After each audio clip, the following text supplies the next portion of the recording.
Assalamualaikum warahmatullahi wabarakatuh. Apa kabar semua teman-teman sekalian?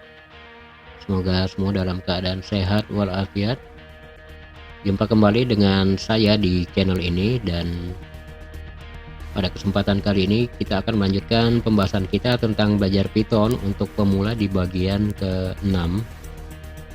Mungkin video yang terakhir saya buat atau saya upload itu kurang lebih 2 bulan yang lalu, hampir 3 bulan yang lalu, dan baru kali ini saya bisa membuat video lagi untuk melanjutkan pembahasan kita.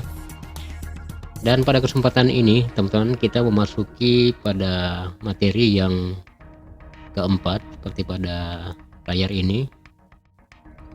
Jika sebelumnya kita sudah membahas 3 tipe data pada Python. Yang pertama adalah string, kemudian ada integer, kemudian ada float. Sekarang kita masuk ke materi keempat, yaitu tipe data tuple. Dan di sini saya membuat catatan yang sudah saya siapkan, teman-teman.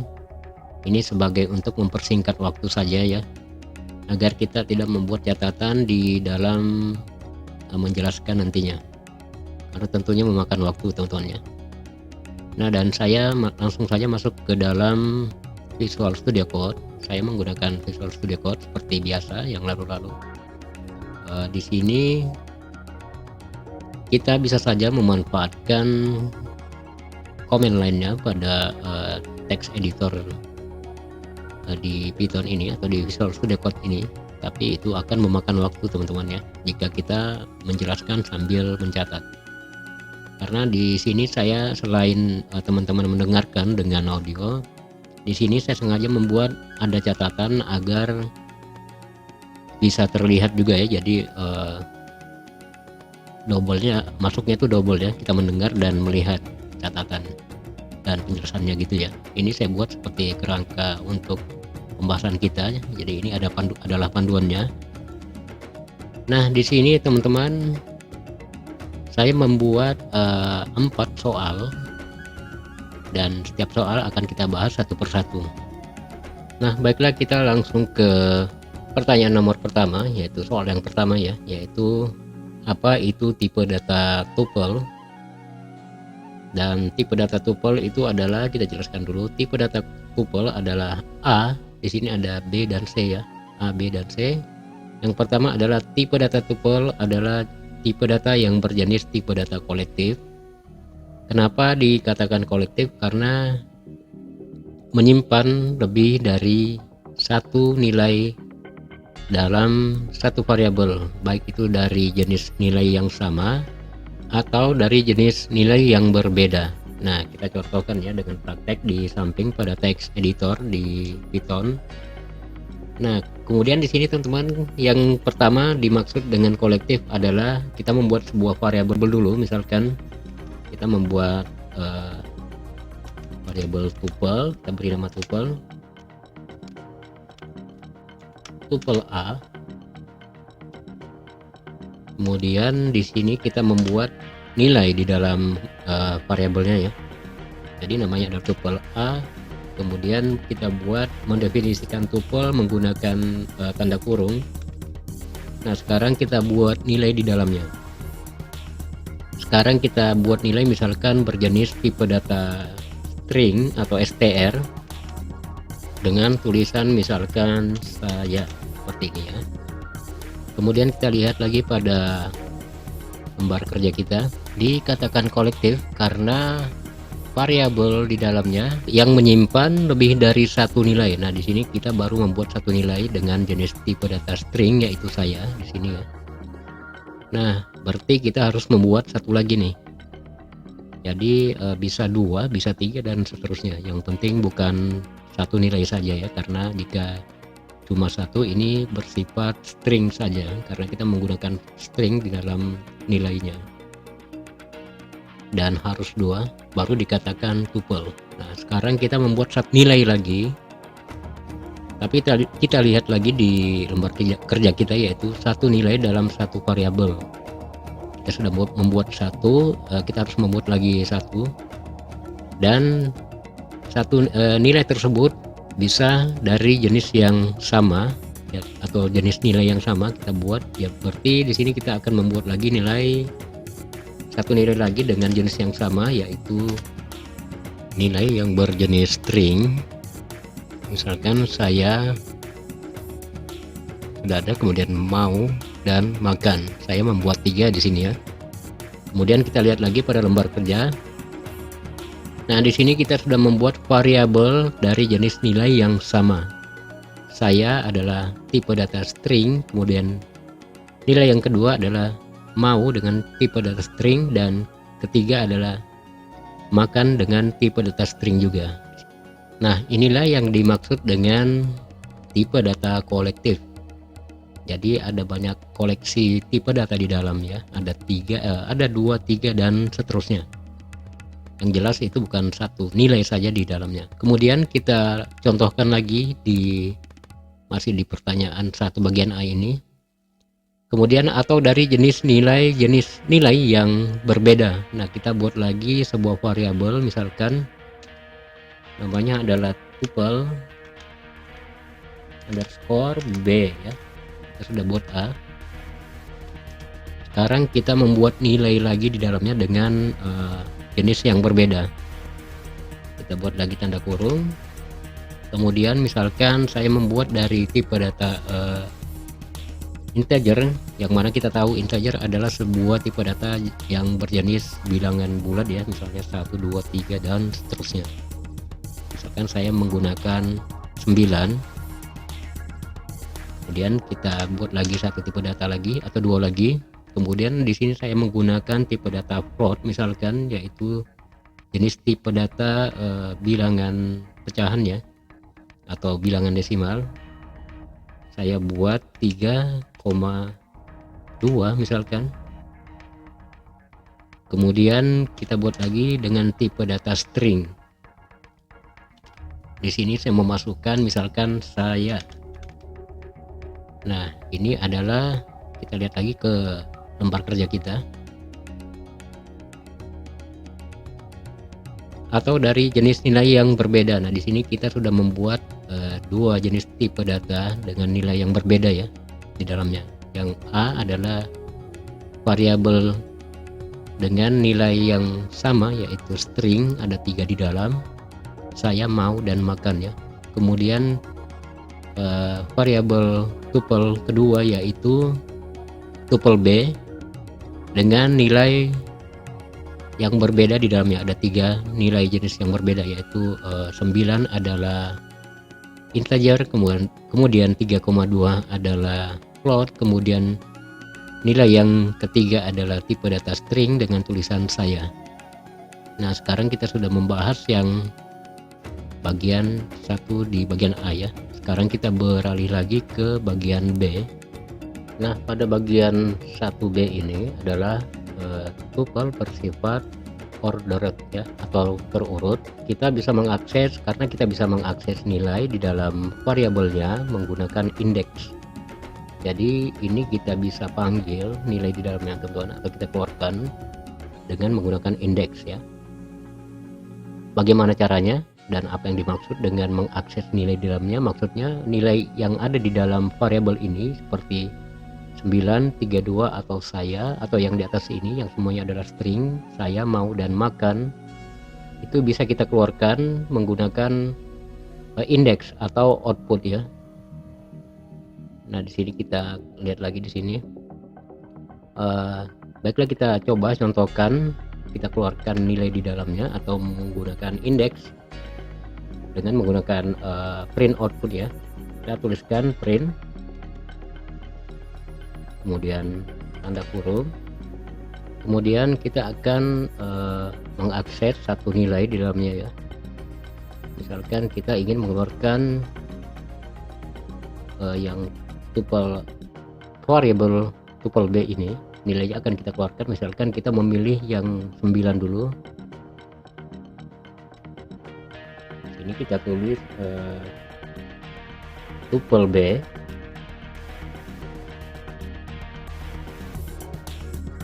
kemudian kita beri kurung siku seperti ini. Nah, di sini kita akan menempatkan nomor sesuai urutannya. Jika yang pertama ini kita akan memberikan nomor atau angka 0, karena untuk mengindeks nilai di dalam tuple yaitu kita harus memulai dengan angka 0 ya. Jadi angka 0 itu sama dengan mengindeks nilai yang pertama. Misalkan saya mengindeks pada variabel tuple B ini, kita keluarkan 9 ini ya. Dengan untuk menampilkan kita akan menggunakan angka 0. Kemudian kita print lagi di bawahnya, print. Ini ada yang kurang ya. Oke. Sekarang kita akan mengeluarkan nilai yang kedua, yaitu tipe data float ini. Kita tuliskan lagi print, kemudian tanda kurung, kemudian kita masukkan lagi tuple B,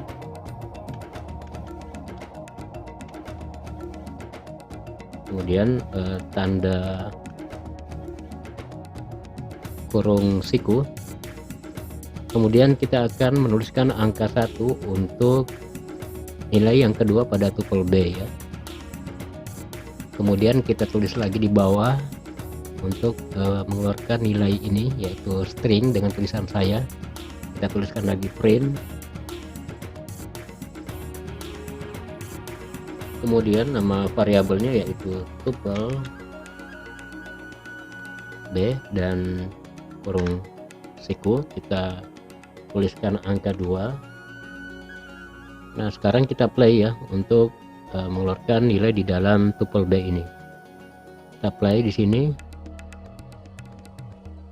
Nah, sekarang hasilnya akan ditampilkan tuple B dengan nilai pertama sudah kita keluarkan, yaitu 9 dengan tipe data integer. Kemudian yang kedua atau indeks nomor 1, yang kedua di sini ya, itu adalah nilai 3,2 dengan tipe data float. Kemudian nilai yang ketiga yaitu saya dengan jenis tipe data string. Atau bisa kita balik juga teman-teman, ini bisa diacak. Ini kita hapus dulu. Ini bisa kita tempatkan misalkan angka 2 di pertama ini ya, paling atas.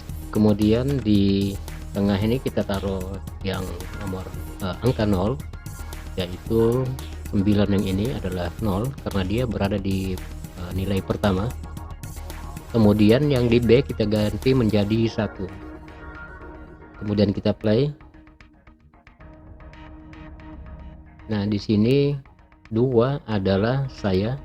Nah, dia terindeks di atas sini teman-teman ya. Kita keluarkan nilainya. Kemudian 0 adalah nilai pertama yaitu integer dengan 9, itu berada di tengah sini karena kita menempatkan nilai 0 di bagian tengah. Kemudian selanjutnya yang kedua adalah tipe data float, berada di bagian ketiga karena kita menempatkan nilai yang pertama ini atau nilai yang kedua maksud saya itu berada di paling bawah ya, atau nilai yang kedua berada di paling bawah.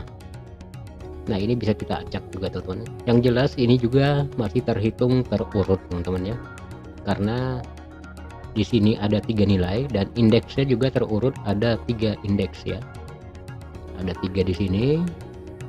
Selama itu sesuai dengan isi atau beberapa nilai yang ada di dalamnya. Jika kita menuliskan nilai mengindeks nilai 4 tentu tidak bisa karena di sini nilainya hanya ada 3. Jadi tetap terurut ya, hitungannya seperti itu ya. Oke, jika sudah, mungkin teman-teman sudah paham sedikit. Nah, kemudian kita beralih ke lembar kerja kita lagi yang berikutnya, yaitu di bagian C, yaitu sequence unpacking.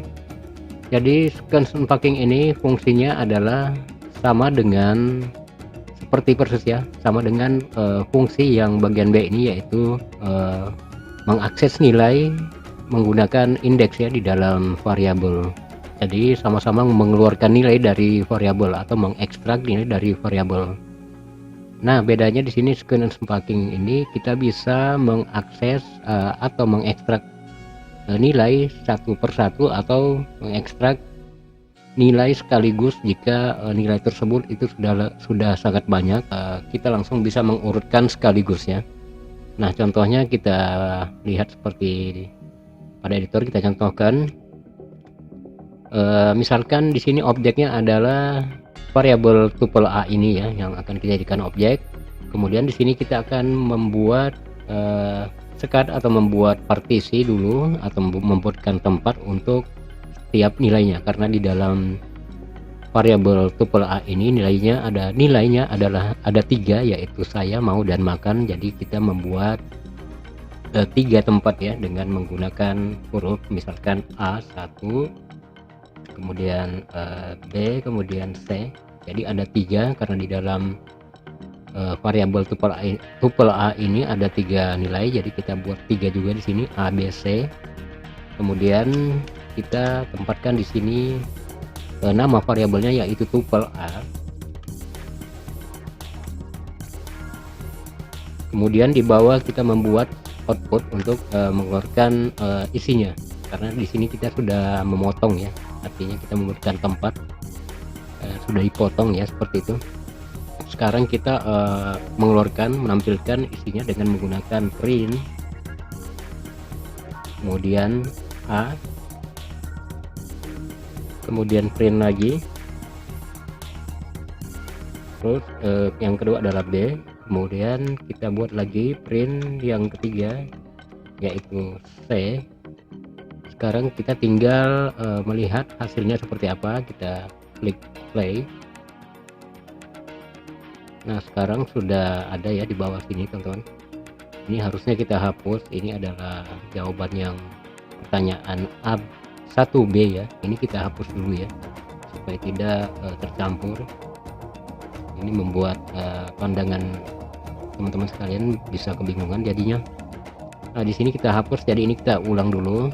Ini kita sudah membuat sequence unpacking dengan 3 nilai di dalam tuple A ini, atau variabel tuple A ini akan kita ekstrak. Di sini sudah kita buat ya, kita tinggal play, kita ulang yang tadi ya.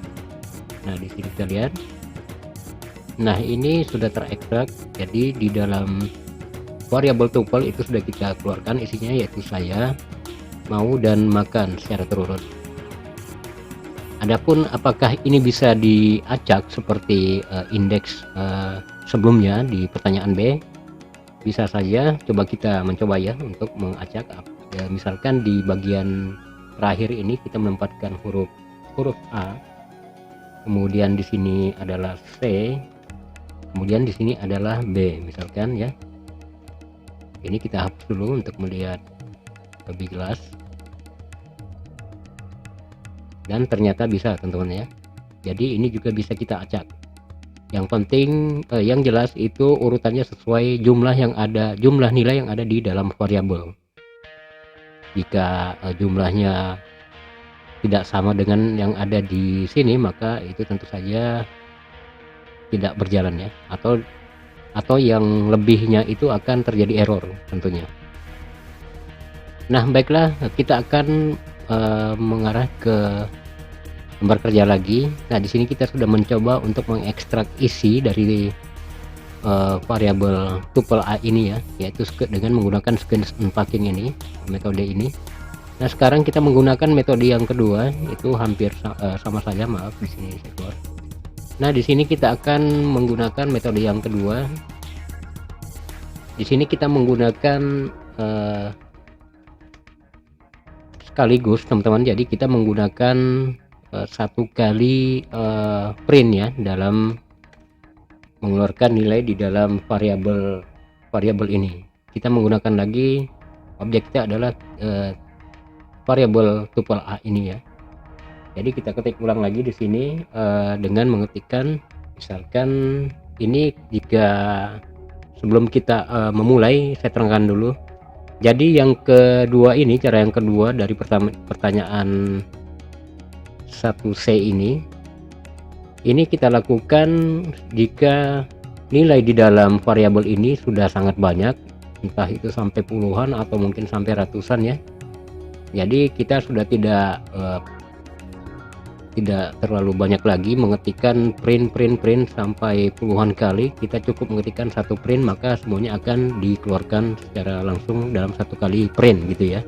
Nah, sekarang kita akan membuat lagi sebuah indeks atau membuatkan tempat, atau kita akan memotong dulu di bagian A.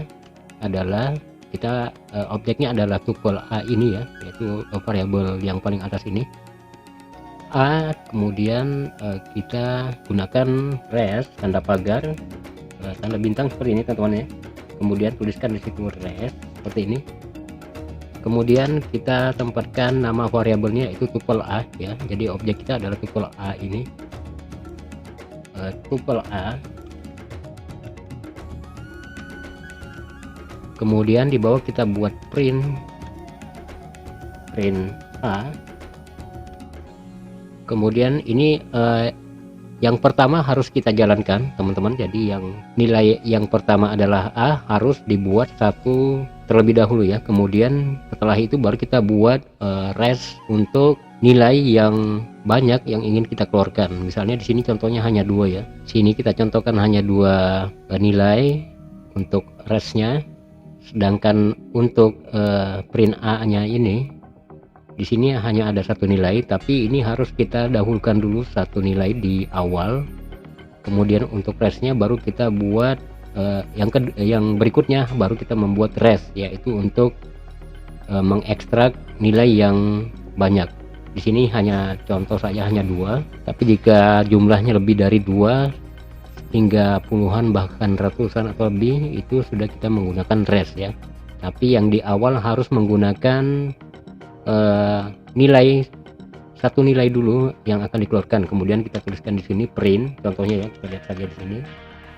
Kemudian kita tuliskan res ya seperti ini. Ini kita hapus dulu. Kemudian kita play. Nah, maka hasilnya adalah saya yang pertama itu sudah ditampilkan. Kemudian print res, dia akan mengindeks setelah A. Jadi setelah A dia akan menghabiskan seluruh nilai yang ada di dalamnya dan dikeluarkan. Seperti ini jadinya ya. Mau dan makan. Jika ini kita tambah misalkan pada tuple ya, tuple A.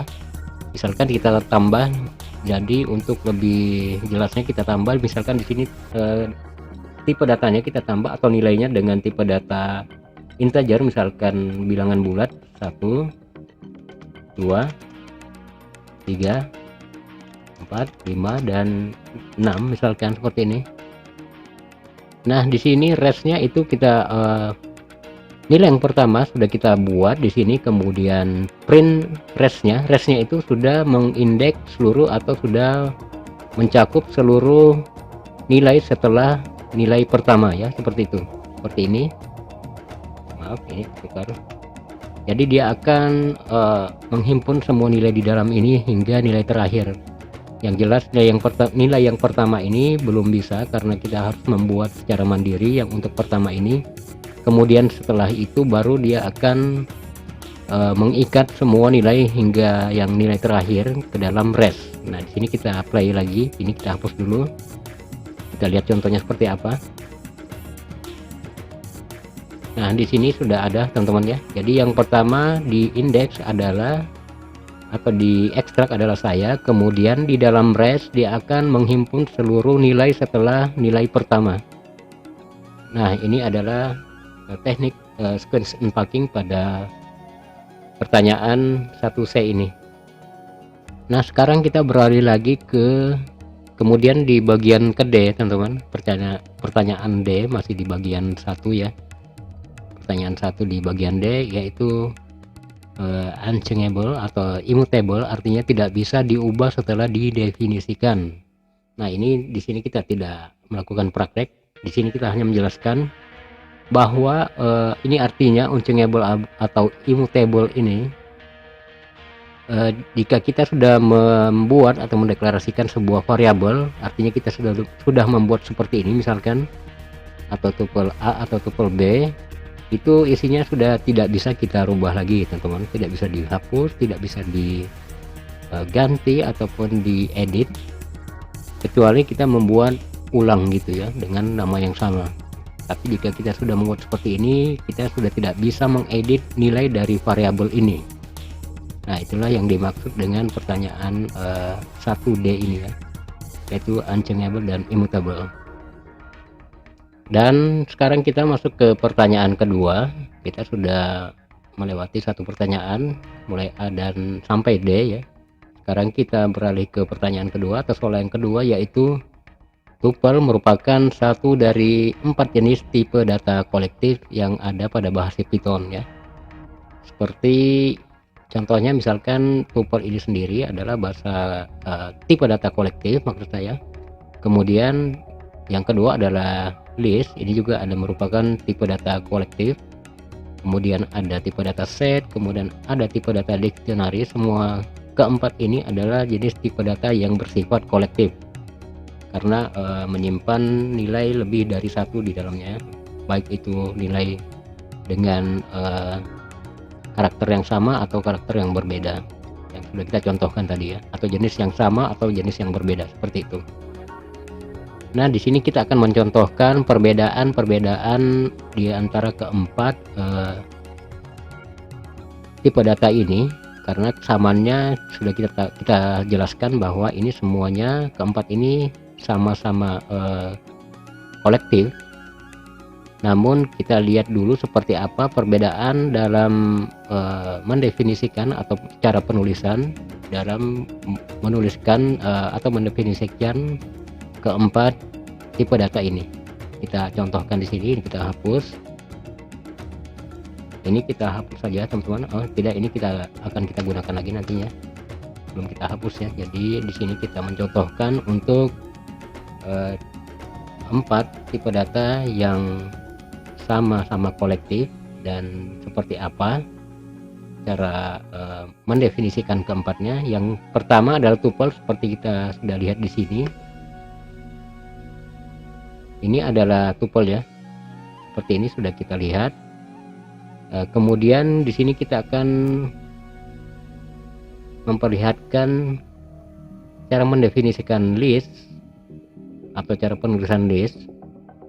Kita tulis di sini membuat variabel list, misalkan namanya adalah list atau variabel list kita buat. Kemudian di sini kita menggunakan tanda kurung siku ya, seperti ini. Lalu isi atau nilainya itu sama seperti kita membuat nilai atau isi dari nilai tuple ini ya. Terserah mau berjenis tipe data yang sama atau yang berbeda ya, seperti A dan B ini pada tuple. Misalkan kita tulis string saya, kemudian float 7,4, maaf kita pisah dengan koma ya, sama seperti tuple, pemisahannya itu menggunakan koma.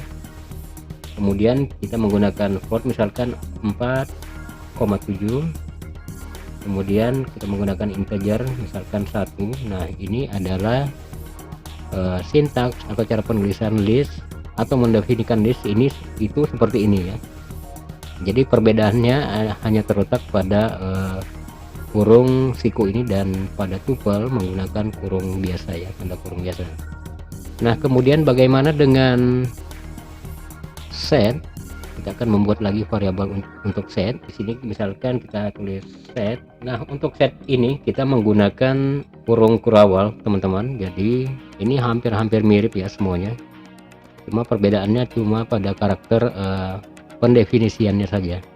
Sedangkan nilainya itu sama ya, lebih dari satu nilai dan dari nilai yang sama ataupun jenis nilai yang berbeda. Nah, misalkan di sini saya tuliskan lagi string saya, kemudian koma, sama seperti list dan tuple itu untuk pemisahannya kita menggunakan koma. Kemudian misalkan di sini integer adalah 6, kemudian kita membuat float misalkan 8,4. Nah, ini adalah sintaks dari tipe data set ya. Nah, sekarang kita mencoba mencontohkan yang keempat adalah dictionary. Nah, kita buatkan lagi variabelnya dict.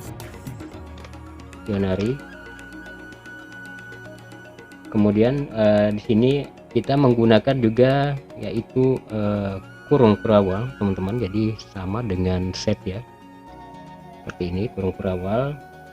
Cuma perbedaannya di sini adalah kita misalkan menuliskan angka atau menuliskan string dengan tanda titik satu, misalkan kita menuliskan satu, kemudian setelah satu ini kita pisahkan dengan tanda titik dua seperti ini, kemudian spasi, kemudian kita bisa menempatkan angka satu juga ya seperti ini, dan pemisahannya kemudian baru koma seperti ini. Nah kemudian kita misalkan menuliskan lagi tulisan angka 2 dengan nilai string seperti ini, misalkan 2, kemudian kita pisahkan lagi dengan tanda titik 2, kita akhiri dengan tanda titik 2, kemudian dipisahkan lagi dengan kita tuliskan lagi dengan angka 2 misalkan, kemudian kita pisahkan dengan koma lagi, dan seterusnya ya.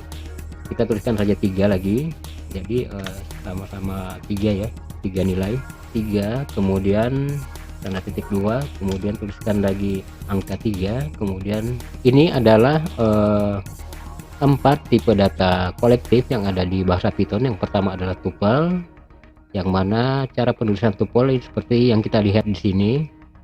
Kemudian tipe data list seperti ini, kemudian tipe data set seperti yang kita lihat di sini, dan dictionary yang di bagian paling bawah ini. Nah berikutnya kita beralih ke pertanyaan nomor 3, yaitu ada 3 jenis cara penulisan atau sintaks untuk mendefinisikan tuple. Di sini kita akan beri contoh ya. Jadi ada 3 cara membuat atau cara penulisan pada sintaks atau pada mendefinisikan tuple. Kita lihat di sini. Pertama kita hapus dulu ya yang di bawah ini ya, karena sudah kita jelaskan tadi. Sekarang kita akan mengganti di sini tuple 1 ya, karena kita di sini mencontohkan 3 jenis cara penulisan variabel pada tuple. Nah di sini kita ganti tuple 1, jadi ini anggap saja kita penulisan yang pertama yaitu tuple 1 dengan seperti ini ya, gaya seperti ini yang menggunakan tanda kurung dan diakhiri dengan tanda kurung. Nah kemudian cara penulisan kedua, di sini kita membuat lagi variabel tuple baru yaitu tuple 2. Di sini kita bisa langsung menuliskan nilai jadi tanpa menggunakan tanda kurung. Misalkan saya membuat lagi misalkan seperti ini ya, misalkan terus kita masukkan angka integer misalkan 4, terus misalkan float 9,5. Nah ini juga adalah termasuk tipe data integer, dan kita sudah melihat ada 2 tipe cara penulisan pada integer. Kemudian kita contohkan lagi yang ketiga, yang terakhir, yaitu misalkan namanya adalah tuple 3, yang mana pada tuple 3 ini di sini kita langsung menuliskan tuple di awal sebelum kita membuat atau memberikan nilai ke dalam karakter tanda kurung nantinya. Di sini kita tulis tuple dulu, tuple seperti ini, maaf. Kemudian kita menggunakan tanda kurung, kemudian tanda kurung siku. Nah di dalam tanda kurung siku ini kita akan menempatkan nilai di dalam variabel ini. Nah pada tuple ini di sini kita bisa membuat spasi seperti ini atau tidak membuat spasi, itu sama saja ya. Tapi di sini saya akan membuat spasi supaya lebih berjarak ya, supaya terlihat rapi. Nah sekarang kita akan membuatkan nilai lagi di dalamnya. Misalkan saya buat lagi misalkan, kemudian kita buat misalkan integer 8, kemudian float 4,2 misalkan. Nah ini semuanya adalah 3 tipe cara penulisan pada tuple, atau jika kita membuat variabel tuple kita bisa memilih ketiga ini ya, atau salah satu dari ketiganya. Nah berikutnya kita akan beralih ke pertanyaan berikutnya, yaitu cara mengetahui jenis tipe data dari sebuah variabel. Nah di sini maksudnya cara bagaimana kita mengetahui bahwa yang kita tulis ini adalah sebuah variabel yang berjenis tuple. Kita tahu ini kita mengatakan bahwa ini adalah tuple ya, betul. apakah betul dengan konfirmasi seperti apa kita memastikan bahwa ini adalah benar-benar tipe data tuple. Jadi ketiga ini akan kita uji apakah benar ini adalah tipe data tuple. Nah, sekarang kita akan membuat